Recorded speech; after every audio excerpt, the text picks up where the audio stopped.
Hi, I'm Mike Edwards and the website is DIY Doctor. Today we're out on site getting ready to put some steel RSJs in an old building in Bradford-on-Avon.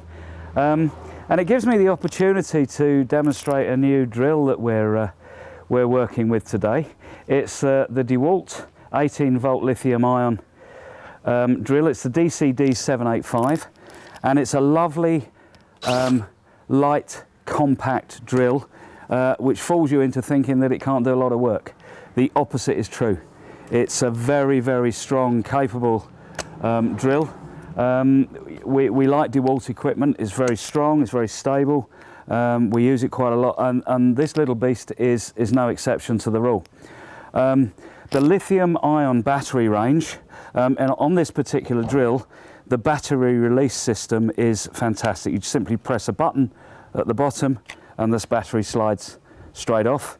You turn it upside down to slide it into the charger. There's a charging light there, an easily readable charging light that flashes when it needs, when it's charging up. That simply pushes back on to the unit, and that's ready. But that battery, the lithium-ion battery, I guess, I mean, I'm not sure how new they are, but they're quite a recent innovation for the big, heavy, normal batteries that you use with battery drills and indeed golf trolleys and golf carts. They're very lightweight. They're every bit as strong and as stable as a normal battery. They last longer, they charge more easily, and they're so much lighter. That's the most important thing when you're using one of these all day. This particular drill is a combination drill. That means it will put screws in for you. It will drill holes for you both in timber. You'll have to excuse the noise of the site traffic. You can drill holes in timber and of course concrete blocks. For drilling holes in timber, to make sure you don't damage the surface, there are 14 torque settings. So if the drill is finding it too hard to put the screw into the timber or the wall or whatever, then the torque setting will kick the ratchet in and stop you overloading the motor and burning the motor out. So 14 torque settings. It's also got a drill setting all the way around the end. If we can get a close-up of this, Mr. Cameraman. The drill setting is there, and there's a further setting for hammer drill, which we'll see in a moment. But at the moment, we're going to demonstrate putting a few screws in. We're using large number 12 screws, so I'm going to put it on torque setting number 11, and you can see it's got two gears, a high speed number 2 and a low speed number 1. So we'll put it on number 2, torque setting 11, and we'll introduce the screwdriver bit into the keyless chuck. Put that in there, hold the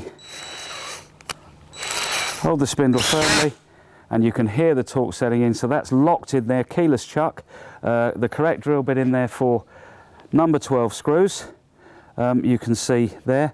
And a couple of really good features on this drill is that if you're up a ladder and you don't want to be fishing around in your pockets for screws or drill bits or whatever, there's a magnetic piece on the side of the drill for keeping your screws fixed, and your spare drill bit if you want to keep that on there. So the magnet, and it's a very strong magnet as well. Also, when you're up a ladder, if we can pan down, it's got a belt hook on there. I use my pocket, but that can be hooked into a belt, so your hands are free for getting up and down the ladder. And if you want the drill, you can simply pick it up, much like Quick Draw McGraw with a Western pistol.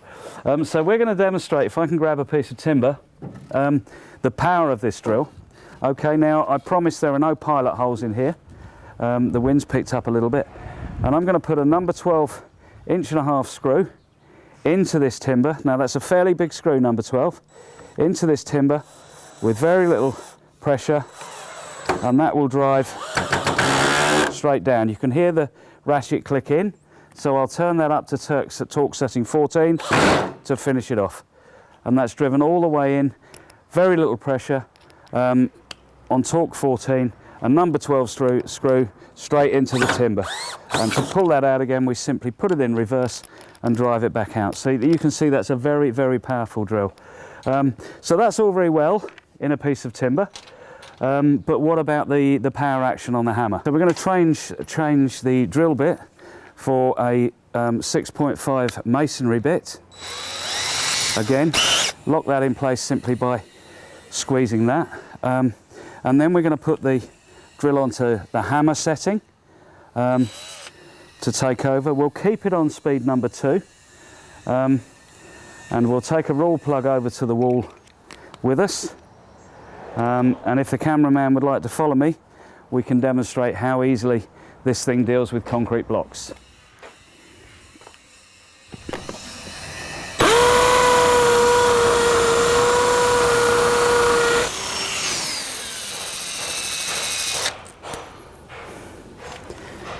How powerful is that?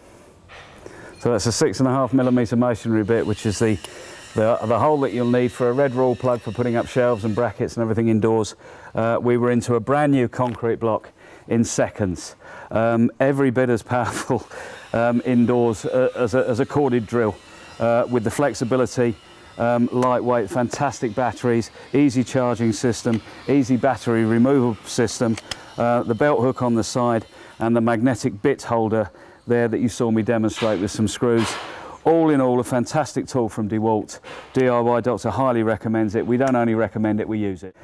And finally, having drilled the hole in the block wall, I just want to talk briefly about the carry case for the DeWalt.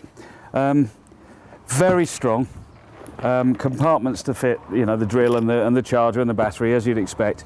But the thing that we like about them, DeWalt carry cases, is the hook system for shutting it up. It's very strong, and especially if you're storing this stuff in the garage, or you're out on site or whatever, you want to make sure that this isn't going to burst open and everything's going to fall out, as happens with a lot of tool cases, believe me. So the carry case for the DeWalt is as fit for the job as the drill is.